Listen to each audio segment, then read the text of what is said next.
Perfect. In 742, we are smashing it. It's 7-0 in the KvK Mightiest Empire event. So, whether you're a free-to-play, whether you're a mid-spender, whale, kraken, there's going to be something here for you that's going to make sure that when your server has their next cross-server raid, you're going to do 10 times better if you try and implement this stuff, alright? Start it off. What you need to realize is the cross-server raid is 90 minutes. You want to make sure that you quickly go in and start securing more points than the enemy server, which means that you're going to have to be making sure that you're focusing on taking those positive trades. So let's break this down. So first off, we need to think about, where are we going? Are we going to be defending or are we going to be attacking? Now, if it's the case that we're choosing to defend, that's sweet, but we need to put things in place to put the fight in our favor. You want to always be fighting in an advantage, or from an advantage state. You don't want to be on equal grounds. You always want to be fighting with an advantage. Now, the advantage that you can be playing with when you're defending are towers. What that's going to do to your enemies is going to slow them down. You can garrison the towers, you can cause a bit of damage to the enemy troops,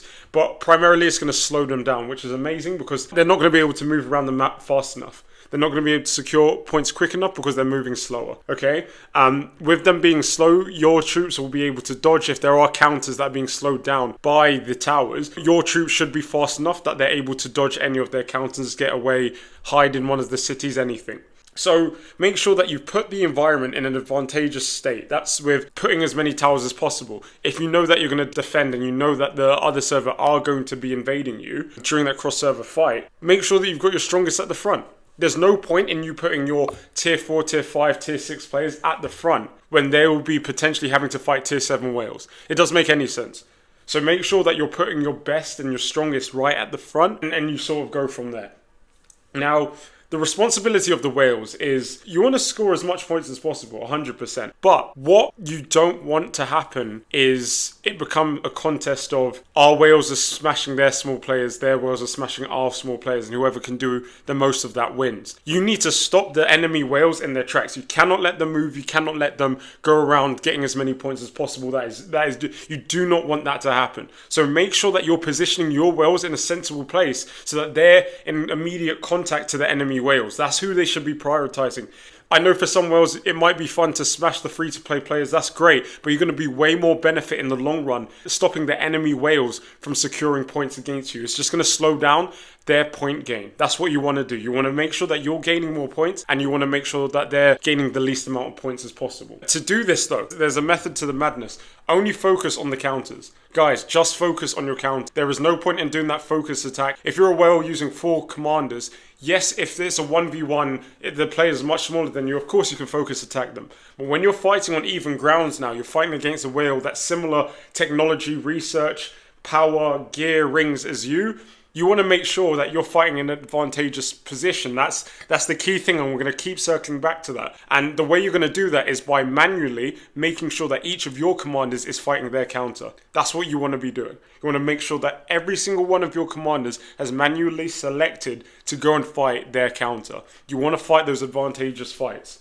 That's how you're going to gain the edge over the enemy whale. Now, in regards to the mid-spenders, so if you can do this, if you do this properly, what you're going to then do is give space to the mid-spenders to go and farm up as much points as possible. So if you do this properly, what you're going to do is open up a gap in the open field. You're going to open up space in the open field for the mid-spenders that have condensed down and maybe running 1 or 2 really, really strong marches. They can go and farm up as much points as possible without any intervention or being stopped by the enemy whales. That is the prime goal that you want to sort of set up and accomplish. If you can do that, you are going to put yourself in such a strong position because, one, the enemy whales will be stuck. They will be stuck having to fight your whales. If anything, they might end up teleporting away because why do I want to come out of my citadel to be sent back by somebody that spent as much as me? Doesn't make sense. They will probably teleport away and just make it easier for your smaller players, your mid-spenders, to gain more points. What you can do, again, as a mid-spender or low-spender or free-to-play, to put yourself in that advantageous position, you want to condense down to the strongest troop that you can make with the resources that you have. There is no point in trying to make 101 different marches and you don't have the resources to build the rings,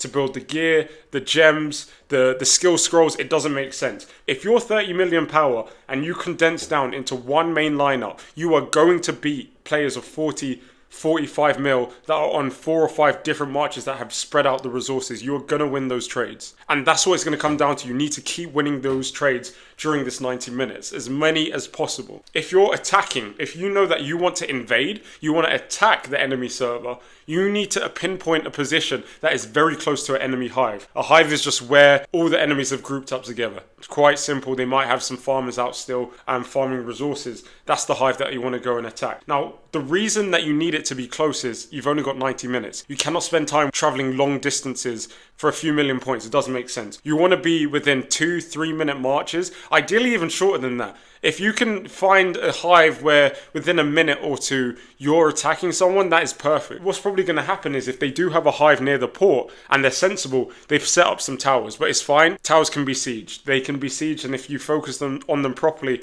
with siege units, then they'll go down quickly. That shouldn't be a worry. And from there, we've figured out whether we're going to defend, we figure out where we're going to attack. Now that we're actually on the field, now that we're actually fighting, we need to be smart. What are the enemy using and what do our players use? If I know, for example, that the enemy are fielding 90% Lubu, of course I'm going to have the whaled pikeman players at the front. That is easy eats for them. That is such easy eats. That's such easy merit for them to go and take. If they've got whaled King Arthurs, for example, and we've got a whale that has pushed everything into Mulan and he can fight against King Arthur, or he's put everything into Lubu and he trades really well against really strong Lubus, of course they're going to be at the front. You need to make sure that what you have available quickly on the front line will be able to counter what is being put on the field. By doing that, you're putting yourself in an advantageous position, and that's what you need to do. That's what you constantly need to be doing, making sure that that advantage is in your favor so that you can continue to gain and trade positively. Now, we have to remember, this is a pay-to-win game. So it's all good me saying to you that we need the whales at the front. We need the tier 7 players at the front. They need to be good whales and good tier 7. That is a necessity. So what we're going to do is I'm going to go through a few reports from my previous Mightiest Empire. You can have a sense of what does that good look like? What should I be attaining for? Because I don't want to lie to you and say, oh yeah, this is going to be amazing. It's not. It's just not. It's not going to perform well. Take, for example, if you're running the warrior pikeman, look at this report right here, okay? So we know that pikemen counter Lubus, and that is a tier 7 pikeman. It's a tier 7 pikeman with the mercenary tech. It's got slightly more health than myself, and it's got gold and purple rings. We need to look deeper into this because there's always a reason. Now, when we look at the rings are decent. You've got level 10 on this gold one. Level 20 on this one. Some of the gear's level 40, some of it's 50. 2 gems. We look at the stars on the gear. What people forget is a lot of the skills here. If you're going to go this build, if you're not going to push for the Richard, if you're not going to go for Mansa, and you want to use slightly off-meta commanders in slightly off-meta positions, and they're not all of them 5-star, you're going to need to make sure that your red skills are up there. You can't be running around with 2 out of 5 and then expect that you can happily beat your counter. Now, on the flip side, again, I'm not one of the biggest players, but where I've condensed myself down, I've been able to get my Lubu to 3-star on his gear. He's got a lot of red gems. The important skills and 5-star red. What we also need to take into consideration is what are the buffs looking like? Like, how much do the buffs differ? Because at the start, when I'm not using any buffs, I've got 468% on the might attack. I can take that up still. And where I'm fighting against someone, I haven't used the buffs, and there's this much of a difference. Of course, I'm going to be in a position where I'm able to make those positive trades. So this is what a definition of what good looks like. And not good for me, but good for the enemy. Because look, he had way less troops than me, and he still took less losses than I did. This is what good looks like in terms of what the enemies are running. So this guy had an amazing warrior pikeman, and I was selling, not even dodging this. And when we look at this is perfect. This is a perfect example of what good looks like when I say there's a strong tier 7 at the front line countering the enemy. So we're seeing already max gear, level 80 gear across the board. That's perfect. We've got 3 stars, not on all of them, but like quite a lot of his gear has the 3 stars. Look at the red skills as well. So he's got 5 out of 5 on Richard, 5 out of 5 for Boudica, and then just that 4 out of 5 on Mansa. But that's still perfect. Like, that's not something that he needs to worry about like too much at all. The rings are really good as well. Gems are good. This is a great example of what good looks like when we're looking at tier 7s that are at the front fighting against the enemy, making sure that they control the counters that might be running rampant. Another example here is making sure that you choose your counter. Making sure you go up your way for your counter, because by no means is this Mulan bad. This is a very strong Mulan. And had he hit a Richard, had he hit a Miyamoto, he'd be fine. He'd be in a great position. But when you're in the open field, you always want to prioritize making sure that you're countering, going after what you counter. Because what I'm doing is making sure I minimize the damage that he could do to any of my ally swordsmen. This archer is amazing. This is a very, very strong archer build. The only thing is I changed the shrink to the Nightwolf, of course.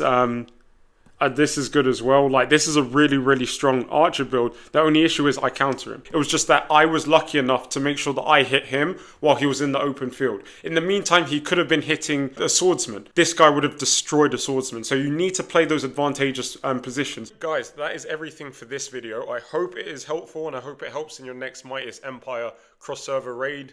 If it does, drop it a like, subscribe, and yeah, I'll catch you in the next video.